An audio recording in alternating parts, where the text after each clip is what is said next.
पंतप्रधान मोदींच्या सभेआधी पुण्यामध्ये पोलीस सतर्क झालेत। पुण्यात संशयित व्यक्तीला पोलिसांनी ताब्यात घेतलंय। अब्दुल्लाह रुमी असं ताब्यात घेतलेल्या संशयिताचं नाव आहे।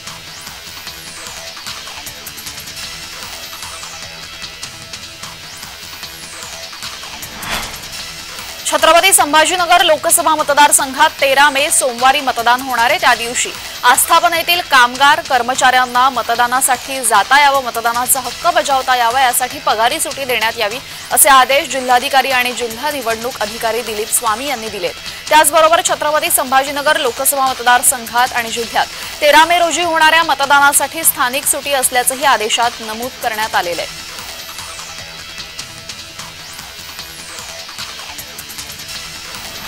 कोकण रेल्वे मार्गावर पावसाळी वेळापत्रकामुळे 10 जून ते 31 ऑक्टोबर या कालावधीमध्ये सीएसएमटी मडगाव वंदे भारत तेजस एक्सप्रेस आठवड्यातून 3 दिवस धावणार आहे, तर एलटीटी मडगाव एक्सप्रेस आठवड्यातून 2 दिवस चालवण्यात येणार आहे।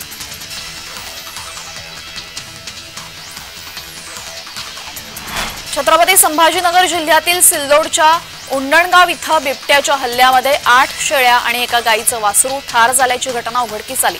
उंडणगाव येथील कैलास धनवई या शेतकऱ्याने आपल्या जवळ असलेल्या शेळ्या आणि गायींचं वासरू सायंकाळी नेहमीप्रमाणे घराच्या समोर गोठ्यात बांधले। सुमारे रात्री 1 ते 3 वाजण्याच्या सुमारास शेळ्यांचा ओरडण्याचा आवाज आल्यानंतर ते गोठ्याजवळ गेले असता त्यांच्या समोर बिबट्याने शेळ्यांवर हल्ला केलेला दिसला।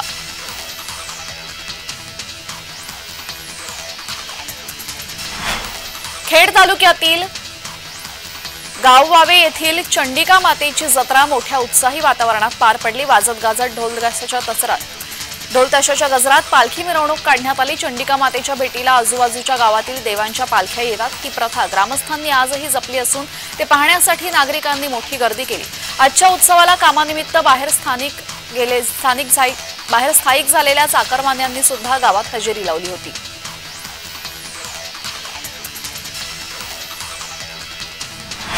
ओबीसी बहुजन पार्टीचे सांगली लोकसभेचे उमेदवार प्रकाश अण्णा शेंडगे यांच्या गाडीला अज्ञातांकडून चपलांचा हार घालण्यात आला, तसेच गाडीवर शाई फेकण्यात आली। गाडीच्या बोनेटवर काळी शाई फेकली असून पुढे चपलांचा हार घालण्यात आला।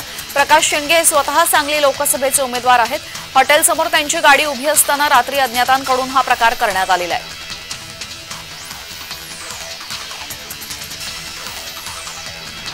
काही दिवसांपूर्वी ठिपक्यांची रांगोळी मालिकेतील शशांक म्हणजेच अभिनेता चेतन वडनेरे लग्नबंधनात अडकला। 22 एप्रिलला चेतनने अभिनेत्री ऋतुजा धारप हिच्याशी लग्नगाठ बांधून आयुष्याच्या नव्या वाटेवर पाऊल ठेवलं। नाशिकमध्ये चेतन आणि ऋतुजाचा मोठा थाटामाटात लग्न सोहळा पार पडला। आज या अभिनेत्याने हळदी सोहळ्याचा व्हिडिओ समाज माध्यमात शेअर केलेला आहे।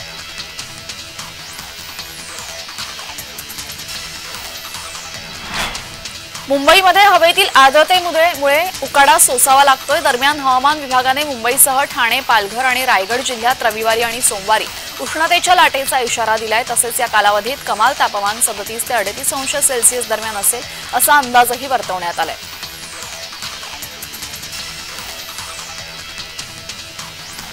दक्षिण मध्य रेल्वेच्या नांदेड विभागातील रेल्वे मार्ग विद्युतीकरणाचं काम पूर्ण झालं असून इतर किरकोळ बाबी आणि सुरक्षिततेच्या दृष्टिकोनातून तपासण्यात आलेल्या आहेत।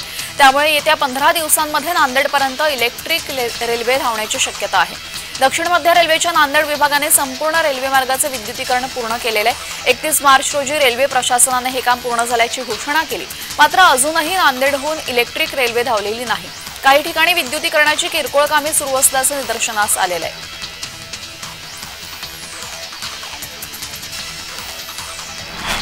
बॉलिवूडची प्रॉमिसिंग स्टार मनुषी छिल्लर यावेळेस कान्स फिल्म फेस्टिवलमध्ये सहभागी होणार आहे। यंदा ती अनेक कमालीच्या लुक्समध्ये फेस्टिवलमध्ये दिसणार आहे।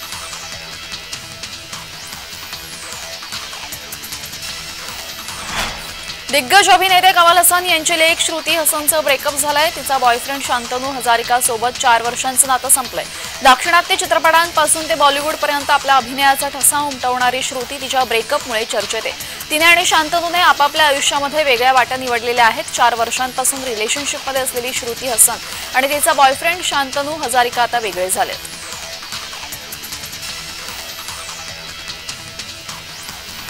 तुरडाळीसह अन्य डाळींचे भाव कडाडलेत। किरकोळ बाजारामध्ये तुरडाळीचे दर 180 ते 185 रुपयांवर गेलेत, तर अपुऱ्या पुरवठ्यामुळे येत्या वर्षभरापासून तुरडाळीचे दर चढेच आहेत। अपुरा पाऊस आणि काढणीच्या वेळी झालेल्या अवकाळी पावसामुळे उत्पादनात घट झाली आहे।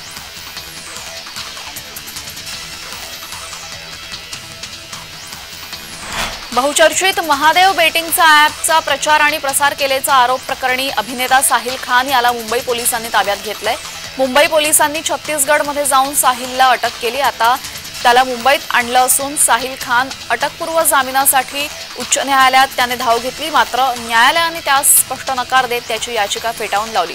माटुंग्यातील सामाजिक कार्यकर्ते प्रकाश बनकर यांच्या तक्रारीवरून Mahadev online gaming betting app प्रकरणामध्ये 31हून अधिक जणांविरोधात माटुंगा पोलीस ठाण्यात गुन्हा दाखल करण्यात आला आहे।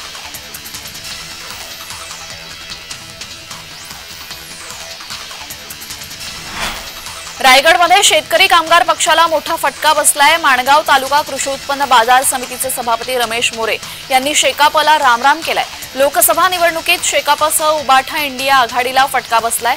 आमदार भरत गोगावले यांनी पत्रकार परिषदेत ही माहिती दिली आहे। रमेश मोरे यांच्या पत्नी रायगड जिल्हा परिषदेच्या सदस्य आहेत। रमेश मोरेंचा शेकापला रामराम।